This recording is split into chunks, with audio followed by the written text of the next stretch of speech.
It's that time again, back from another bikepacking trip in Scotland, this time the Cairngorms loops. I have just got back from riding this route, so in this video we will be going over everything you need to know, including what bike is best, the wild camping. We will be giving the route a difficulty rating, 1 being easy and 10 being hard, and also my overall rating. Again, 10 being is the best thing since sliced bread, and 1, well, don't even bother. So let's quickly jump into this before you ride the Cairngorms bikepacking loops.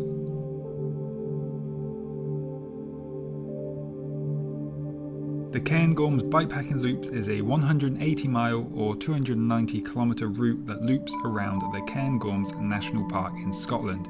Actually, it loops around it sort of twice. It's a remote, rugged and a beautiful ride.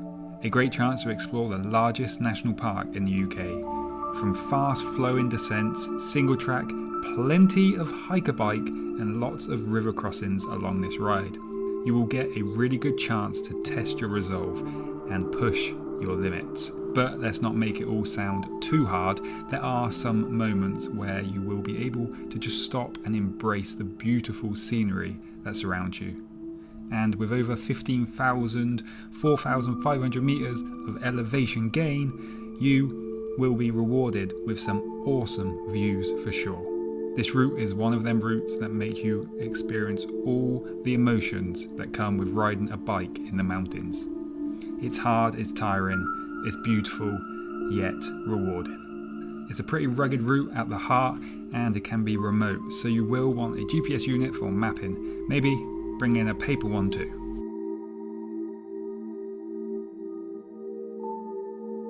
This ride is on the harder side of bikepacking routes in the UK, with quite a bit of hiker bike and technical trails, so it's probably not for your first bikepacking experience and more suited to people with a good level of bike handling skills. The trails can be narrow, steep and technical, some of which is more suited for out and out mountain biking.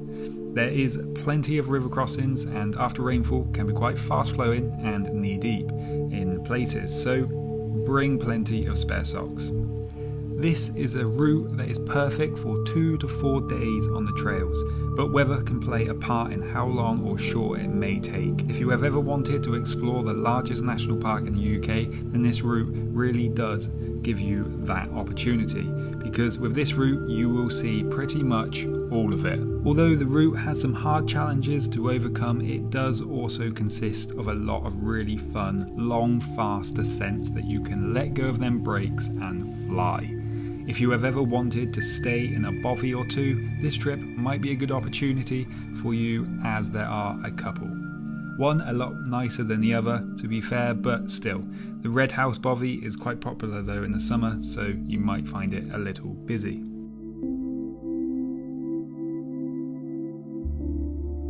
The bike on this route is simple, a mountain bike, either a full suspension or a hardtail. I rode this on the bomb track, a rigid hardtail with 2.6 inch tyres, and to be honest, I struggled a lot in the middle section on this route, where the terrain is very technical, boggy and very stop and start. I think whichever bike you choose, this section of the ride is going to be a challenge for most people. Bear in mind, I rode this route in probably the worst conditions, so it's possible these trails are slightly better in more optimal conditions. This route also has a fair amount of elevation gain with 15,000 feet, so mountain bike gearing will be needed. So for the gravel bikers out there that might be thinking, can I really not do this on a gravel bike? Well, I have linked a more gravel bike friendly route option for you in the video description, which removes the middle sections of this ride with all the long hiker bike. This version, although shorter, will be much more fun on a gravel bike. However, bear in mind there still will be some hiker bike sections, albeit not too long, and you still will want to have good bike handling skills for some of the single track sections. 45mm tyres or bigger and nice easy gearing is still essential.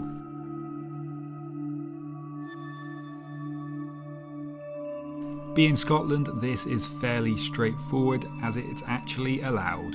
But remember to leave no trace. There are plenty of places to set up camp along this route.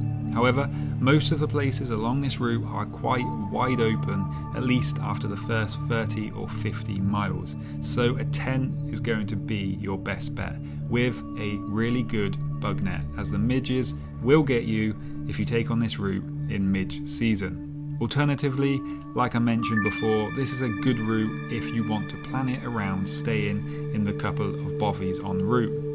You could potentially stay at the Red House a couple of nights, as you do pass it twice. There is also a bovie on top of the highest point of this route. It's more of a place to take a break over sleeping, as it's practically just a shed, but it's there if you need it.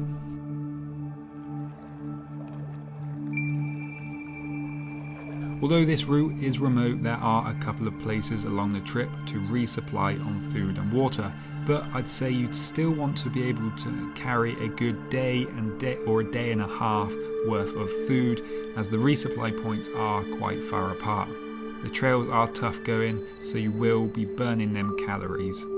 In terms of water supply, there are plenty of rivers and streams along the route to grab yourself a filter and stay hydrated.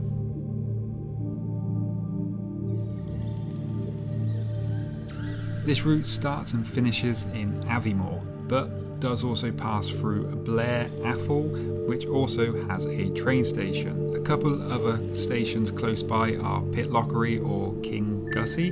They are all on the same line, but if you needed to bail, they might be the best possible option. If you are coming from London, then it's quite straightforward. There's a direct train from King's Cross or a change at Edinburgh. NER trains from London mostly use the hooks. I have been able to squeeze my 2.6-inch tyres on these, but it is a bit tight. Anything 2.5 inches and smaller, you should be fine. These spaces book up fast, so make sure you reserve your bike space before travelling. Also, if you ScotRail, you will also need to reserve your bike on these spaces too. But remember, these get booked up very, very fast in the summer months, so make sure you book this before travelling.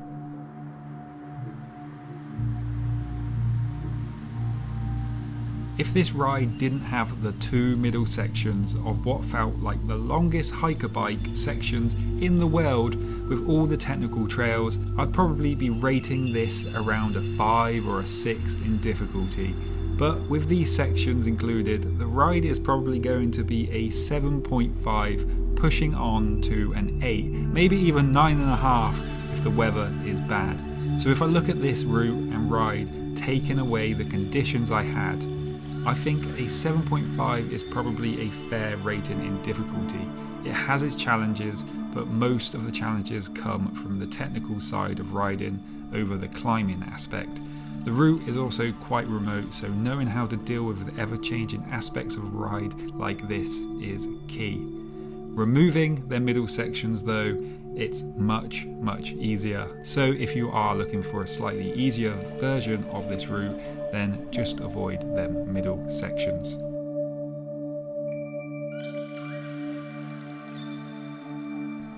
My overall rating of this route, it's a tough one for me, this one, because on one hand, when I finished it, it felt pretty damn rewarding. But looking back on the ride and the route, it was mostly quite fun in terms of trails and camping. However, for me personally, I really felt the two middle sections on this route don't really feel worth all the effort. A lot of hiking for not much reward. Some people may absolutely love all the really technical trails, but for me they felt a little bit too much. Something I'd probably like to ride with friends on a full suspension bike, maybe, but not so much on a bikepacking adventure with a fully loaded bike. This route does have a lot of beauty and is sure to give you an adventure in one way or another. It's remote, it's rugged, and will leave you with a rewarding feeling whichever route you decide to take on. So I think my overall rating for this route will be a 6 out of 10. However, I think it could be higher without the two very hiker bike sections.